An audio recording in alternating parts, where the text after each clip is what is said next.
Olá, mulher Shine, que bom estar com você. Mais um dia, mais um momento muito especial. Por isso, olha só, são poucos minutos, não se distraia com nada. Hoje eu vi assim, ó, bem Shine mesmo, para que você não se distraia. E o tema nosso aqui dessa semana está muito especial. Como a nossa infância, a minha infância, influencia na minha vida adulta? Para falar sobre esse tema, eu estou aqui com a Soraya Contim. Ela é psicóloga e mentora de vida e carreira. Seja bem-vinda, Soraya. Eu que agradeço pelo convite, é uma honra para mim, né, participar do Shine. E espero que nós, né, tenhamos assim uma boa conversa. Teremos. E o tempo assim vai ser curto, com certeza. Vai ser mesmo, porque é tanta coisa para a gente falar. Sim. Eu queria começar, gente, você aqui, conhecendo um pouquinho mais sobre a história da Soraya. Soraya, quem é você? Então, na verdade, Isa, eu sou uma pessoa visionária, determinada, corajosa, amo desafios, sou apaixonada por pessoas. Eu sou casada com Paulo há 32 anos, eu tenho 2 filhos, a Larissa, que está com 27 anos, e o Luca, com 24 anos. Uau! Eu tenho um Luca também, vou chegar lá, ele ainda tem 9 aninhos. Coisa linda ver a família, né? É muito bom. Família é tudo de bom. Família é tudo de bom, gente. E quando a gente fala de família, a gente fala de infância, a gente fala de fases, fala de estações, fala também de amizade. E a Soraya, com essa família linda, ela também tem amigas lindas, né? Com certeza. E ela faz parte também de uma das autoras desse livro maravilhoso Entre Elas. E ela escreveu um capítulo muito especial. Eu queria muito que você começasse falando para a gente, Soraya, sobre esse trabalho seu nesse livro, sobre o capítulo que você escreveu, o tema, por que esse tema, para a gente dar início nessa conversa tão especial que vai impactar você que está aí em casa. Então, Isa, é muito interessante esse capítulo, porque eu já havia escrito um livro em 2013 que eu conto a minha autobiografia. Então, quanto esse grupo, né, de amigas que escreve o Entre Elas me convidou, eu falei, não, mas nessa altura do campeonato, eu não quero, sabe, escrever nesse momento. Eu tenho planos, mas de escrever um livro no ano que vem. E aí, na hora, eu desanimei. Depois eu mergulhei e aí surgiu o capítulo Bonecas Fora da Caixa. E só para você entender um pouco o contexto, quando eu entrei para o grupo, né, de Mulheres Maravilhas em Ação, foi muito interessante, porque a CEO do grupo, eu já havia feito algumas lives com ela. E eu achava extremamente, assim, sabe, bacana aquele grupo, as mulheres muito unidas, sempre participando de eventos, e aquilo me chamava bastante atenção. E no dia de uma das lives, uma dessas mulheres, ela se identificou muito com a minha história, e ao final da live ela entrou em contato comigo e eu iniciei um trabalho com ela. Ela falou, Soraya, me identifiquei muito com a sua história e quero desenvolver um trabalho com você. Aí fizemos o trabalho, ela mudou muito, as mulheres, né, viram, né, desse grupo. E aí eu virei para ela e falei, aqui, eu tenho tanta curiosidade de conhecer mais esse grupo, de participar desse grupo. Ela falou assim, ó, esse grupo é fechado, mas aqui não custa nada. A gente vai fazer um encontro, isso faltava 2 dias para o encontro, numa fazenda, e eu vou ver com a CEO se ela te libera para ir. Aí, para surpresa minha, Isa, eu fui liberada. E eu cheguei, querida. Né, assim, eu sou uma pessoa que eu gosto de me planejar melhor. Eu tinha muito pouco tempo, então eu arrumei a mala rapidinho, acho que foi a mala mais rápida que eu arrumei. E fui com elas para a fazenda. Só que eu sou uma pessoa que aí eu vou começar a contar sobre isso, sobre a história do Bonecas Fora da Caixa. Que eu nunca gostei de ficar muito nos holofotes. Então, isso para mim aqui não é um momento assim fácil, natural. Se bem que eu melhorei muito, eu tenho certeza, eu já fui curada. Que bom! E o que aconteceu? E eu falei, vai chegar um momento que elas vão me perguntar, fazia a pergunta que você me fez. Me fala mais sobre você. O que aconteceu? No primeiro dia a gente dormiu bem tarde, eu dormi mal durante a noite, que teve uma das mulheres que roncava muito, e a noite não foi muito produtiva. Na noite seguinte, eu falei com a minha colega de quarto, hoje a gente vai deitar cedinho, porque eu estou exausta. Ela falou, eu também. Para engano meu, né, e surpresa também, de repente eu estava dormindo na sala com ela, as mulheres, elas foram sentando no sofá, uma do lado da outra. Eu falei, então acabou, né? Meus planos aqui já mudaram. Dormir não vou mais. Não vou. E uma delas, Isa, vira para mim, o que eu mais temia, ela me perguntou, Soraya, conta para mim conta para nós sobre você. Aí o coração disparou, aqueles velhos sintomas que tem tudo a ver com a infância, que agora mesmo eu vou entrar nesse ponto. Comecei a contar. Eu sei, Isa, que aconteceu ali uma terapia em grupo. E, de repente, aquelas mulheres que já se conheciam há tanto tempo, elas começaram a trazer, né, assim, dados da vida delas, informações, e o Espírito Santo foi agindo, eu fui sendo capacitada por ele. Glória a Deus. E, de repente, mulheres chorando. Isa, eu sei que isso deve ter começado ali por volta de umas 11, 23h30. Isso durou até umas 4 da manhã. Meu Deus, foi uma vigília. Sim. E aí, querida, surgiu o capítulo aqui. Bonecas fora da caixa. E aí eu entro muito naquela questão que muitas vezes você tem amigas, mas nem sempre você sabe tudo o que se passa com aquela amiga. Sim. E aquele dia foi um mover do Senhor que todas elas, né, elas se despiram. E aqui começaram a compartilhar. E foi muito lindo esse trabalho, que na manhã seguinte, né, elas estavam muito quebrantadas, algumas chegaram até a mim e me disseram que queriam desenvolver um trabalho comigo. E assim foi feito. Várias dessas mulheres passaram por mim, e eu acredito que essa que me levou, né, que conversou com a CEO para que eu fosse, ela foi realmente assim uma grande referência, que era uma mulher que ela estava adormecida e de repente ela transformou exatamente para a vida dela. E aí, querida, o motivo então do título do capítulo é exatamente esse, porque eu construí na minha mente uma imagem daquelas mulheres que ela não era real. Sim. Sabe, que me passava aquelas mulheres, né, fortes, sempre lindas, maravilhosas. De bonecas, né? Bonecas, exatamente. E aí, o ponto-chave, né, dessa história, eu falei, gente, olha, como eu, aquela menina lá da infância, elas são como eu, a bonequinha que foi, na verdade, colocada com as minhas bonecas na estante. Isso por quê? Agora eu vou entrar, só para que você entenda o contexto. Sim. Eu fui, querida, cuidada por uma tia solteira. Que ela era irmã da minha mãe, mas é que os meus pais moravam, né, todos na mesma casa. E a minha mãe trabalhava muito e essa tia ficava com os cuidados, né? Ela era, praticamente, teve momentos que eu poderia te dizer que ela era minha primeira mãe. Só que eu ganhava presentes, eu tinha uma outra tia que viajava muito, sempre ela trazia brinquedos para mim, porém, Isa, ela não deixava eu brincar.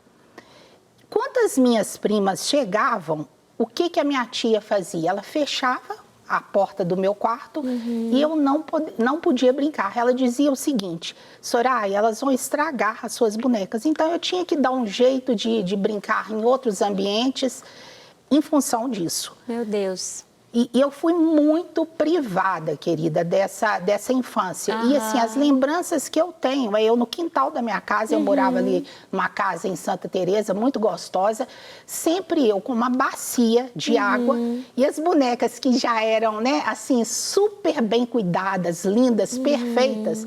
Aqui, eu só dava banho naquelas bonecas.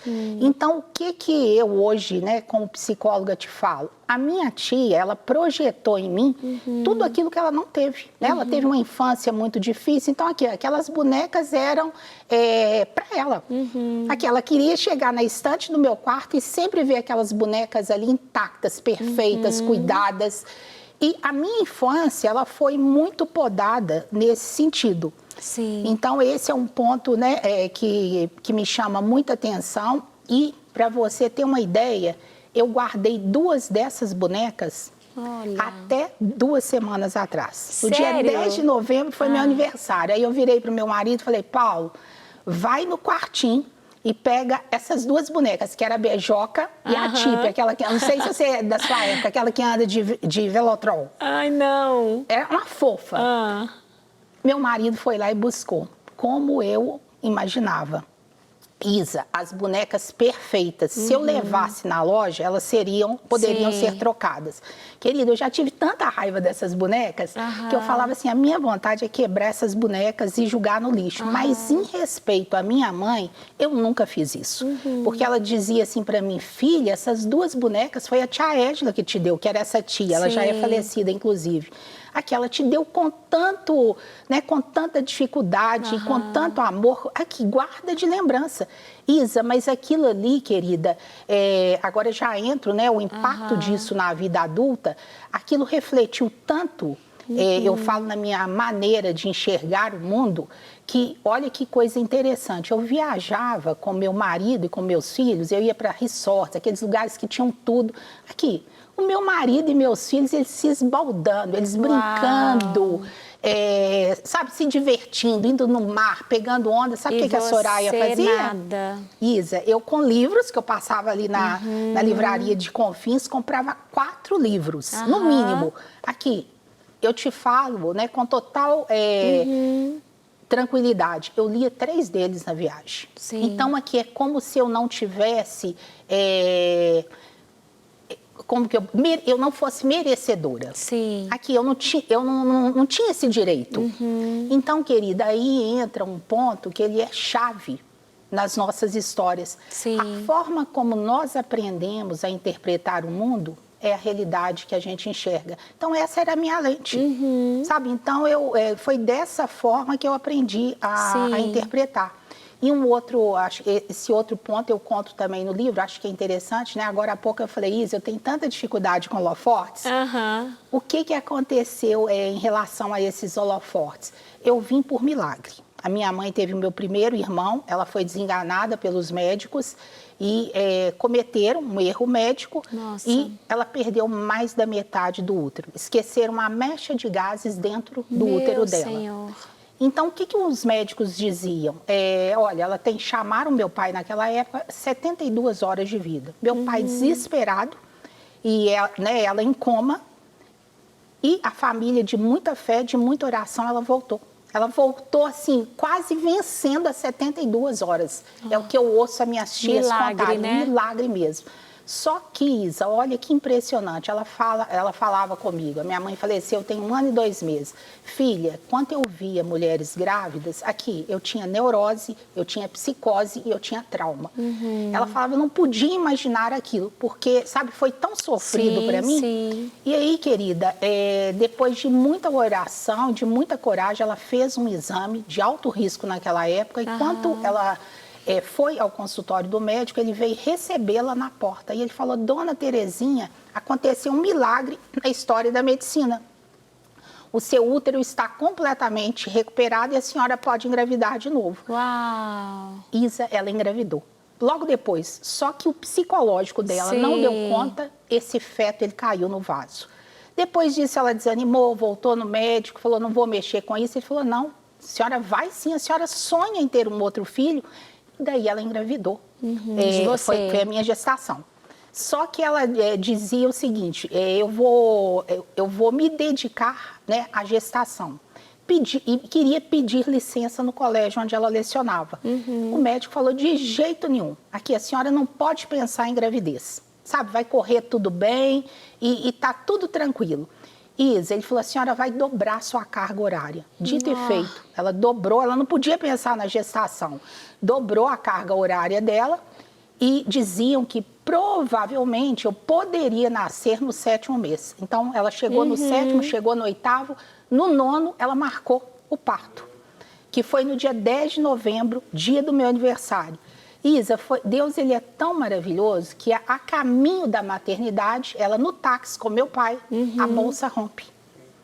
Quando ela chegou lá, ela já estava com a dilatação, segundo o que ela me contava, de uns 3, 4 centímetros, mas Sim. eles não optaram pelo parto normal devido ao histórico anterior dela. Em resumo, querida, do jeito que ela idealizou, ela e a família, eu cheguei no mundo. Uma menina, olhos azuis, cabelos pretos. O que aconteceu com tudo isso? A vida toda eles me colocaram numa redoma.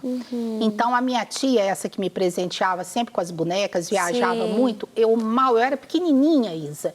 Eu mal chegava nos ambientes, ela me produzia como uma princesa e ela já anunciava que eu, que eu era uma menina que chamava muita atenção, que eu era isso. Isa, aquilo me deixava extremamente tímida. Desconfortável, desconfortável. E aí, querida, minha mãe também fazia muito isso. Ela ia no Colégio Batista, onde eu estudei a minha vida toda, nos meus aniversários, tirar as fotos, comemorar. Ela me posicionava na primeira fila. O que a Soraya fazia? Ela se escondia, que você mal via, eu tenho a prova, a minha cabecinha lá atrás. Então, aqui, tudo aquilo que eles tentavam fazer, para que eu aparecesse, eu fazia o contrário, o oposto do que eles queriam. Sim. Então, assim, querida, é isso. E o que mais me chama a atenção, que como que a gente vai perdendo a identidade ao longo da vida. Exatamente. Eu acho que a gente poderia conversar um pouquinho sobre essa temática aqui, Porque, às vezes, a gente agarra em comportamentos achando que a gente é aquilo, Não, eu sou isso. Mas quando a gente vai se conhecendo e deixando Deus jogar luz, a gente vai vendo que, na verdade, a gente não é aquilo, Ou seja, às vezes são tantas situações ou circunstâncias que vão nos tirando da nossa essência. E eu falo que esse olhar para si, ele inclusive precisa ser constante, porque da mesma forma também que a gente vê traços de uma infância na nossa vida adulta, a gente está em constante mudança, então a gente pode se perder ao longo do caminho também. Então esse se revisitar, ele é importante o tempo todo. Eu tento me revisitar pelo menos uma vez no ano. Que ótimo! A gente tem filho, tudo muda, casa muda, divorcia muda, fica viúva muda o trabalho, muda, tem uma doença, muda, Então, esse revisitar é muito importante. Eu queria contar uma situação. Eu sempre achei, Soraya, que eu tinha muito domínio próprio. Eu sou cristã desde 3 aninhos. Eu falo cristã assim, Porque minha mãe converteu, eu tinha 3 aninhos. Eu tive minha experiência com Deus depois, lá para os meus 15 anos. Mas, desde 3 aninhos, numa vida ali, de princípios e sendo ministrada pela palavra. E eu sempre achei que eu tinha muito domínio próprio. E sempre me respaldei nisso. Não, porque eu tenho domínio próprio. Até um dia, já com mais de 20 anos, que Deus, assim, escancarou, como eu estou falando, jogou luz e falou comigo: filha, o que você tem não é domínio próprio. O que você tem é medo de se expor. Uau! Você não manifesta o que você precisa manifestar e isso não é fruto meu. Isso, na verdade, é algo que eu desejo tirar de você, porque isso tem te impedido de dizer não. Isso tem te impedido de parar pessoas que rompem limites, Ou seja, eu passei uma vida toda achando que uma coisa que era ruim era uma virtude. E não era, eu precisei entender isso, Então, é tão importante a gente conversar sobre isso, Você... profissionalmente, com toda o seu conhecimento como psicóloga e também mentora, a gente conversar um pouquinho sobre isso, o quanto você se conhece, o quanto você, mulher que está vendo esse programa, se conhece, ou o quanto você acha que você é isso, que você está aí, às vezes te colocaram numa caixinha, te colocaram nesse lugar aí de bonequinha perfeita, e você tem vivido pela aparência, mas só você sabe o quanto custa para você estar neste lugar. Não é assim, Soraya? Exatamente, Isa. E eu te falo, querida, que o preço que se paga é muito alto. Lógico que eu não vou entrar nisso, mas ele me custou uma depressão de 14 anos. Sim, imagino. Aqui, eu também, como você, eu nasci num lar cristão. Aham. E a minha mãe, ela sempre levava isso para o espiritual. E isso, então, é uma grande verdade. Né? Eu distorci. A lente, né, que eu usava para interpretar tudo aquilo, o que eu queria? Corresponder à expectativa que eu Sim. acreditava que eles depositavam em mim. Sim. Mas aqui, Isa, será que era uma expectativa da minha mãe mesmo, da minha família, ou é uma expectativa que com a minha lente eu entendi que era, sabe, aquela? Eu não poderia ela já sofreu tanto na primeira gestação, Sim. né? Aqui, eu não poderia dar Causar mais um sofrimento. Soraya, Exatamente. como virar essa chave? Como se enxergar? Né? Às vezes é tão difícil a gente se enxergar. Como perceber que a gente, na verdade, tem traços que a gente carrega, seja da infância, seja de traumas? Como virar essa chave? Então, Isa, você trouxe aí um exemplo seu, querida. Não necessariamente eu vou, né? Eu não estou fazendo uma leitura do que aconteceu com você, até mesmo porque eu não conheço a sua história. Sim. Mas aqui, o que eu pego de pessoas que a partir da dinâmica familiar, né? Ela fez alguma interpretação e, de certa forma, ela seguiu assim Sim. ao longo da vida, que é o que eu pego todos os dias com todos os pacientes. Então, por exemplo, num lar, né, que isso é muito comum hoje. Por quê? Quem são as pessoas fundamentais nas nossas vidas? Os nossos pais ou substitutos. Sim. Então, aqui, os nossos pais não são só as palavras que pesam nessa, né, eu falo nessa nossa percepção. É o afeto, é a validação, é a autonomia, é o reconhecimento. Então, aqui vai muito além. Então, aqui, se a pessoa, ela foi uma criança que não foi vista, que não houve muita a presença dos pais, não houve diálogo, aqui ela vai, de certa forma, inconscientemente, entender o seguinte: eu preciso de fazer algo para que eu seja vista. Sim. Então, talvez ela se torne a melhor aluna da sala, ela, né, brilhe, ela se torne muito perfeccionista, como você. Aqui, Sim. você acreditava que você tinha o domínio próprio, mas é que, na verdade, Deus, ele, né, foi maravilhoso e ele te mostrou. De me libertar desse lugar. Exatamente. Então, assim, querida, como aí, né, respondendo agora a sua pergunta, como se libertar? É você entender o seu padrão disfuncional, né? Na psicologia, a gente fala muito de esquemas, para ficar mais claro. Não é a mesma coisa, mas parece muito. São sabotadores, os autossabotadores, as crenças limitantes. E na terapia do esquema, a gente trabalha muito em cima desses 18 esquemas. Então, uma vez que você identifica quais são os seus esquemas, você ressignifica esse passado, que muitas vezes, aqui eu posso te falar uma coisa, a maioria das pessoas não sabe qual que é a causa da dor. Elas não têm a menor noção.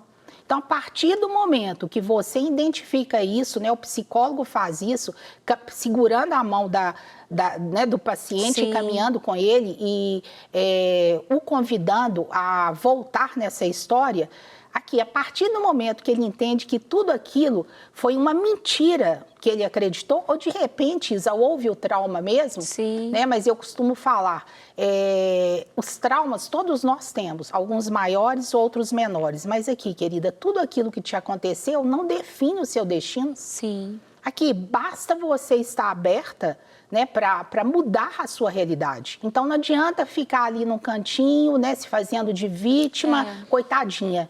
Então, a partir do momento, eu falo que autoconhecimento é o seguinte, é uma chave ali que você insere na fechadura, mas a chave, sozinha, ela não se vira.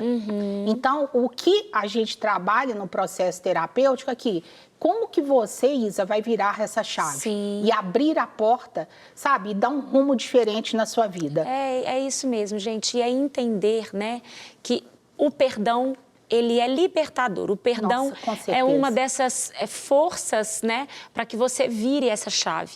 Porque você pode ter certeza, sim, temos pessoas más no mundo, temos pessoas cruéis no mundo, mas muitas das pessoas que talvez traumatizaram você, talvez um pai, uma mãe, foi tentando acertar, foi tentando fazer o melhor. Às vezes nem eles perceberam o que estavam fazendo de ruim ou te prejudicando. Eu tenho certeza que essa tia te amava, né? Com certeza. Você era o alvo de muito amor, né? O alvo de muito amor criou algo que para você foi muito ruim, mas o intuito não era esse, o intuito era amar. né? O intuito era cuidado. E a gente é assim. Então, eu queria que, mesmo com o nosso tempo acabando aqui, que você entendesse isso, que independente dessa história, do que você carrega, desse trauma da infância, né? Eu, só falando aqui, eu ouvi um dia, eu achei tão interessante, como que a gente, às vezes, repara comportamentos infantis na vida adulta. Então, eu sou uma adulta, quando alguém faz algo que eu não gosto, eu me silencio, né? Eu faço a pirraça. Então, a gente vê esses traços sendo arrastados da infância, mas que muitas vezes, muitas dessas atitudes, né, de aprisionamento que nós temos, elas não foram causadas com a intenção de te ferir. Mas mesmo se for com a intenção de te ferir, é você que decide se você vai permanecer dentro da caixinha. Sim. Ou se você vai sair dela. E o perdão, ele é libertador. Perdoar não é sobre a pessoa merecer. Perdoar é sobre você se libertar. Então, você entender que o auto-perdão, mas também o perdão ao outro, pode tirar você desse lugar. A gente já está encerrando, mas não tem como eu não conhecer um pouquinho mais da Soraya e daquilo que a Soraya pensa. Por isso, Soraya, conta pra gente um livro. Espiritualidade Emocionalmente Saudável, do Peter Scarizzo. Amo. Anota aí, gente. Desculpa. Sem problema. Uma prioridade para você. Relacionamento com Deus. Aqui é o meu melhor amigo. Não tem outra. Não tem. Uma qualidade da Soraya. Eu sou uma pessoa que eu sou muito aberta, né, a conhecer a vida dos meus pacientes, e eu tenho uma habilidade muito grande de pegar o ponto na primeira sessão. Uhum. Então, aqui, isso é algo que faz meus olhos brilharem. Na hora que eu ouço os retornos, é que eu acho que, na verdade, não é uma habilidade, é um dom que eu acredito que Deus tenha me dado. Eu acredito também. E um desafio para você?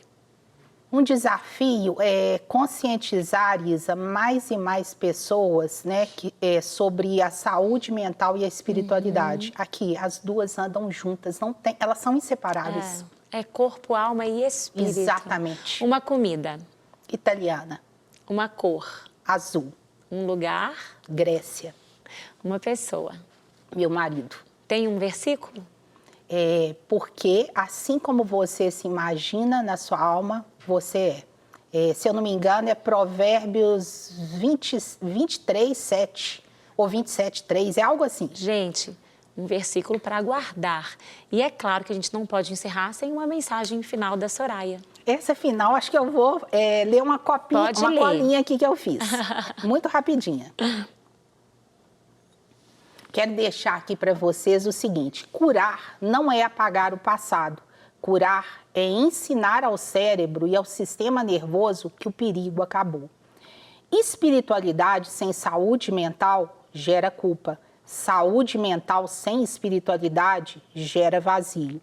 O ser humano é integral, corpo, alma e espírito. A terapia ajuda a curar as lentes emocionais. A espiritualidade saudável ajuda a responder: quem eu sou para além das minhas feridas? Jesus não curava apenas comportamentos, ele restaurava identidade. Uau, que mensagem maravilhosa para a gente terminar um programa como esse. Quero agradecer você, Soraya, por esse tempo tão precioso. Espero que tenha edificado a sua vida aí. Deus abençoe você.